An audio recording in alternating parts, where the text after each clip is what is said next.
There's beauty. Being there firsthand is, of course, the best way to experience it.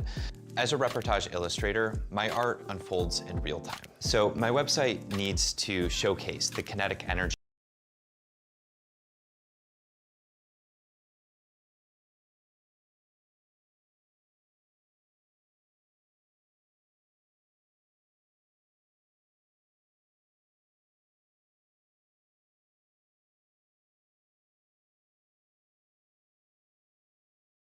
behind this craft. I draw fast, and my While Microsoft is still busy delaying Windows 12 and focusing on Windows 11 updates, I somehow ended up with something even more ahead of its time, Windows 17. It's much lighter than Windows 10 and seems especially optimized for low-end hardware.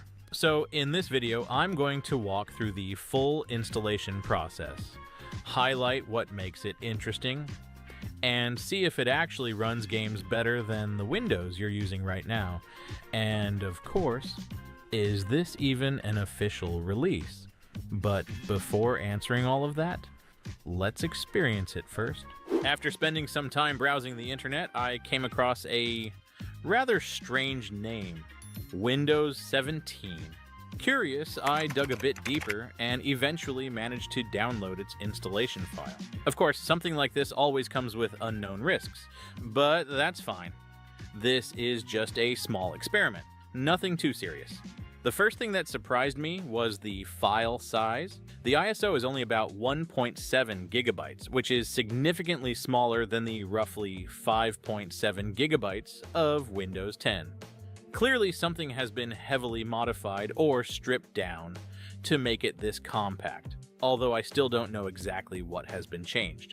But the bigger difference lies in the installation process. Unlike a typical Windows ISO, this one doesn't include a setup.exe file, which means you can't just run it directly inside Windows. Instead, you have to create a bootable USB to access the installer. So I used Rufus to create a bootable drive for Windows 17, and at this point everything is ready to begin the experiment. First, to keep this test as fair as possible, and to really highlight how lightweight Windows 17 is, I'm going with a pretty modest setup, a Dell Optiplex 70020 with an i5-4590, 8 gigabytes of RAM, and a GT 1030. For storage, I'll be using two Samsung 870 EVO SATA SSDs. Alright, let's power it on, jump into the boot menu, and select the USB drive. There's a display error here. Not ideal. But it still managed to get into the installer, so we'll keep going.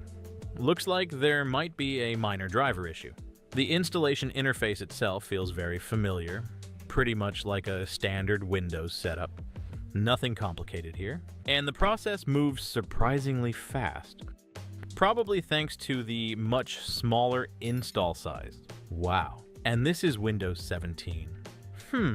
That wallpaper actually looks pretty nice. Overall, the menus in Windows feel very similar to Windows 10, but the icons lean more toward Windows 11.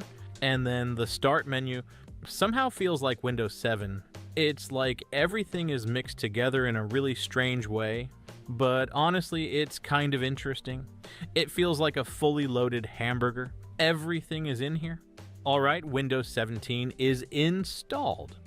Now, to get a clearer picture of its performance and stability, I'm going to compare it directly with Windows 10 Pro. I'm using two separate drives. One SSD with Windows 17 installed and the other with Windows 10. Both are completely clean, just the operating systems, no extra apps installed. Wait, hold on, what is this? The storage size after installing Windows 17 is actually surprising. The entire operating system only takes up just 7.26 gigabytes of disk space, which is extremely small for a modern version of Windows. Meanwhile, after installation, Windows 10 takes up around 28.1 gigabytes, which is nearly 4 times larger. That's a huge difference, but size doesn't always tell the whole story. So now, let's check the boot time of Windows 17. From the moment I press the power button, it takes a little over 17 seconds to reach the desktop. Switching over to Windows 10 Pro,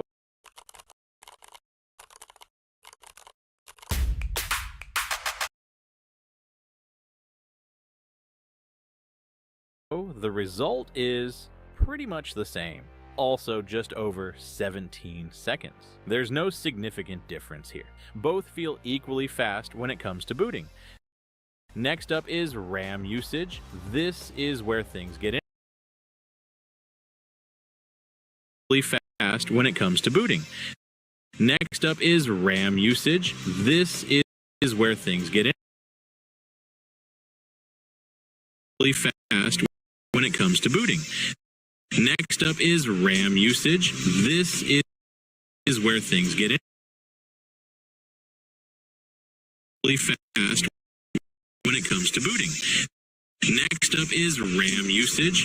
This is where things get really fast when it comes to booting.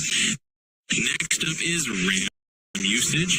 This is where things get really fast when it comes to booting. Next up is RAM usage. This is where things get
interesting.